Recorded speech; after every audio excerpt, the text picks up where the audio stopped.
It was early October of 2017 when EA's Star Wars Battlefront 2 beta dropped on all platforms for a few days, when the actual release was coming mid-November of the following month.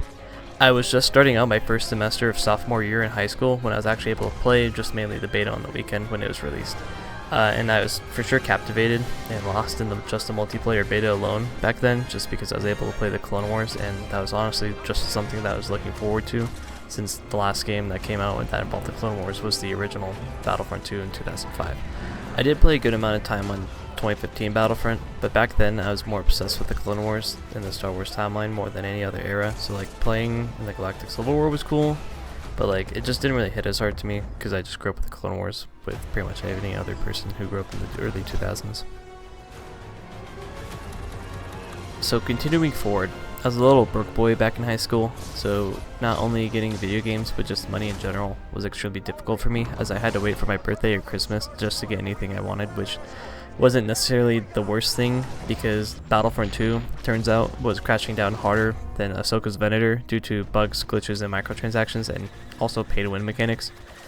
And at the time, it only made sense to me just to look forward to the next Call of Duty, just because that's what my friends were playing. And I think at that time, it was probably the best, just because it would have probably just been a big waste of money for me.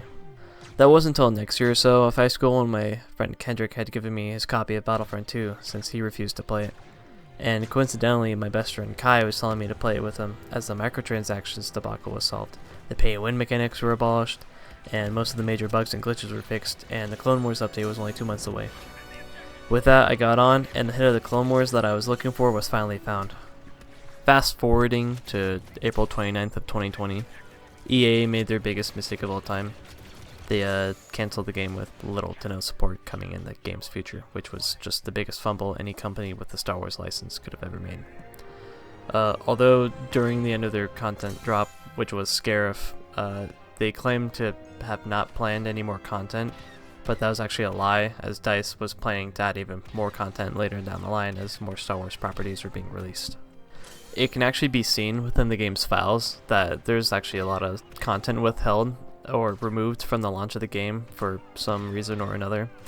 Now, 4 years later, the game is still immensely popular, with Star Wars Outlaws coming out at the end of this month, and I've had the idea of this video in the back of my head for so many years now that I finally decided to just follow through, since I haven't seen anyone else make this type of video.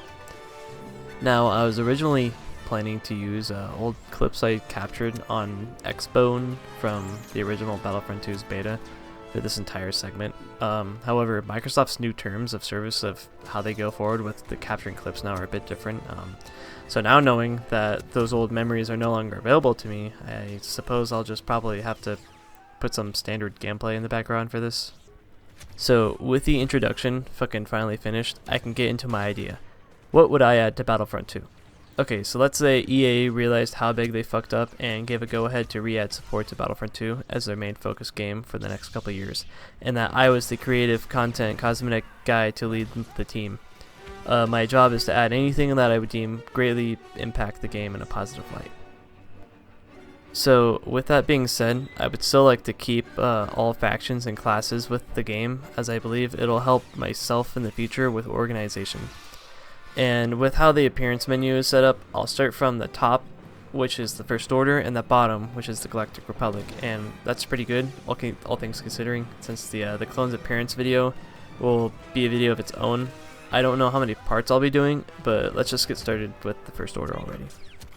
To start, I'm going to be categorizing these skins from common to mythic with legends, concept, or a legacy label next to their name, so the player understands where the troopers may come from. Now, to describe the skin's credit counter. So even though there's already a credit system and skin cost in place in the game already, I'm just going to kind of reorganize it from the ground up, with commons being 1,000 to 5,000 credits, rares being a steady 10,000 credits, ultra rares being 20,000 credits, legendary skins being 40,000 credits, epic skins being 60,000 credits, and a new rarity that I'm calling Mythic for those banger skins that are just worth it, and with Mythic being 80,000 credits or more. So already in the game, we're given a standard first order trooper and the cold assault snow trooper skin. However, I feel the first thing I'd like to add is a side toggle option for customization. The first thing that I want to add are pauldrons. Like how in 2015 there were a variety of colored pauldrons for distinct rankings. I feel an option like this may be small, but it can be appreciated. Starting off with red pauldrons for an officer ranking, it's going to be common, 5,000 credits. Black pauldrons for sergeant rankings, common, 5,000 credits. White pauldrons for squad leader rankings, common, 5,000 credits. Tech first order trooper. Although his only gimmick is a backpack, I'm just adding him here in case, but perhaps I'd even add the tech packs as like an available back option for every first order class. Common, 1,000 to 5,000 credits. Executioner Stormtrooper. This could be a new class later on, but for right now I just like to keep it here. It would be cool to see. Common or rare, 5,000 to 10,000 credits. First order Fleet Engineer. I'm actually quite surprised that it wasn't even added into the game to begin with for like the officers. However, I'd add it here. It would be a common. It would be 1,000 to 5,000 credits. First order Tread Speeder. Yeah, these guys probably have like one of the most goofiest designs I think I've seen, just because of their puffy moto style pants, which would make sense because like why would you need thigh armor when your occupation is to drive a speeder? Common to rare, 5,000 to 10,000 credits. First order Walker Officer, cold gear. This one is considered either an officer or just a driver with cold gear, but regardless, I dig the gray markings. Common to rare, 5,000 to 10,000 credits. Crimson Armor. These troopers would just be like standard first order troopers, however they have a crimson red armor like Captain Cardinal. I would like to keep them separate from the first order infiltration Sith troopers. I don't really dig their engravings on their armor, so these would just be the standard first order troopers but with a crimson coloring. These would be rare, 10,000 credits. First order TIE Pilot. I'm not too sure why EA never even added pilots in the first place, however I'll be sure to add them in these lists for every faction.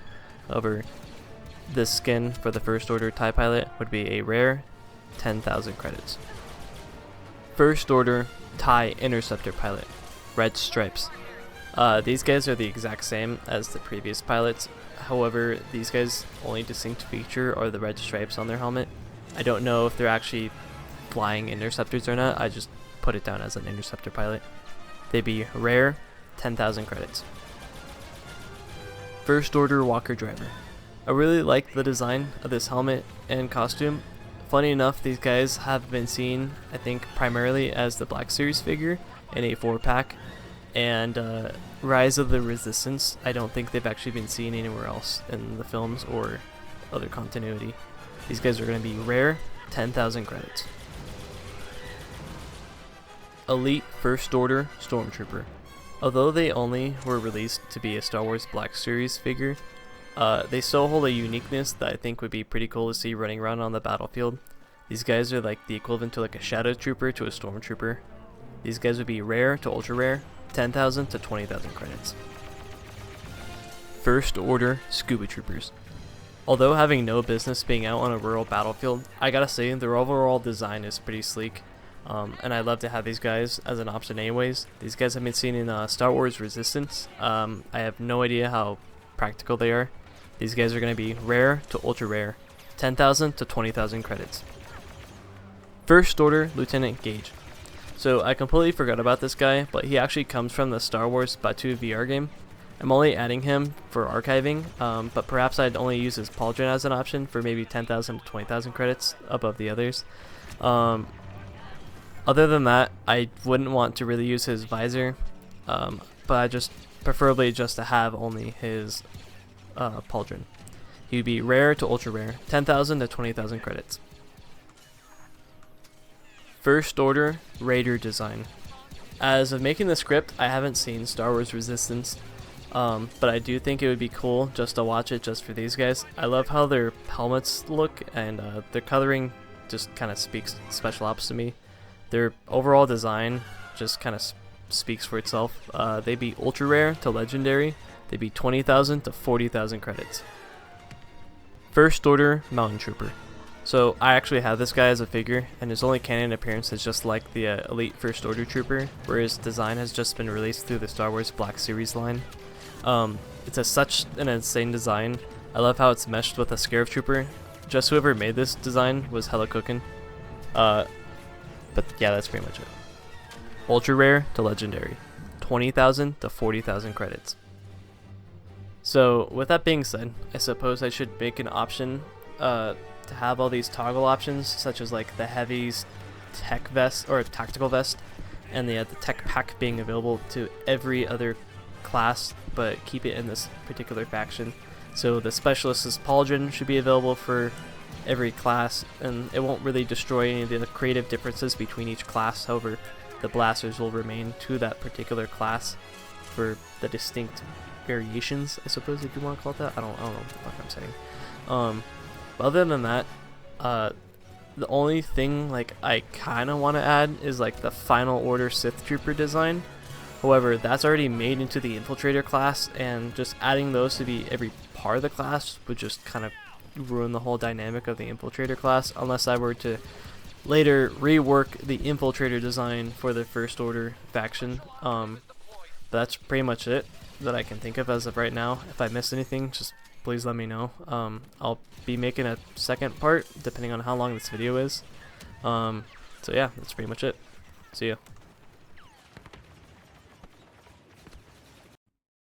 Yo dudes, the Empire's pretty chill. Maybe you could like join it or something.